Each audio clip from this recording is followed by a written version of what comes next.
තෝරා ගැනීම තුල තමයි මුළු ජීවිතේම සනසනවද වෙනසනවද කියන එක තීරණය වෙන්නේ. මේ ලෝකේ ජීවත් වෙන හැම කෙනෙකුටම ආදරය කියන එක ඕනේ.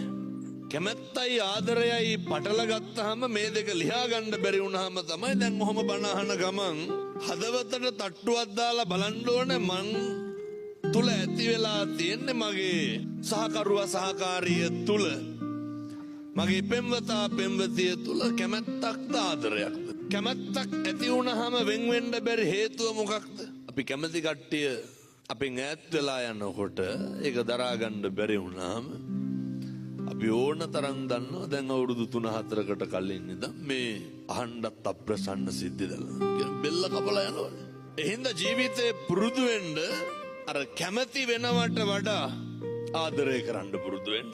මේ බලන්නකො මේ සංසාර ගමනේ නිවන් දකින්නත් හරි වැදගත් ඔය ආදරය කියන එක.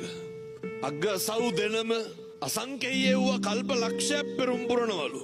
කියන්නේ අග්ග ශ්‍රාවකයෙක් වෙන්න අසංකේය වූ කල්ප ලක්ෂයක් පෙරම් පුරන්න ඕනේ. බුදුරජාණන් වහන්සේ දේශනා කරනවා පින්වත් යශෝදරා වෙනි ඔබ කොච්චර කාලයක් මේ සංසාරේ මගේ පාද පරිචාරිකාව විදිහට ඉඳලා තියෙනවද? මුළු සංසාරෙම මගේ පාද පරිචාරිකාව නුඹ.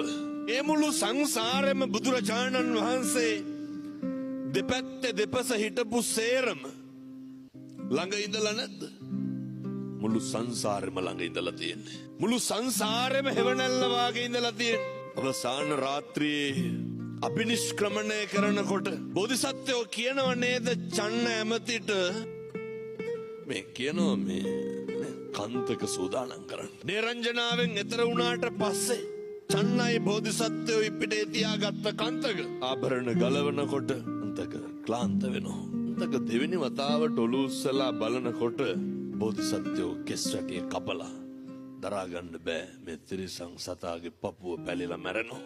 මුළු සංසාරෙම ස්වාමියා කොට තකාගෙන පතාගෙන ආපු ගමන.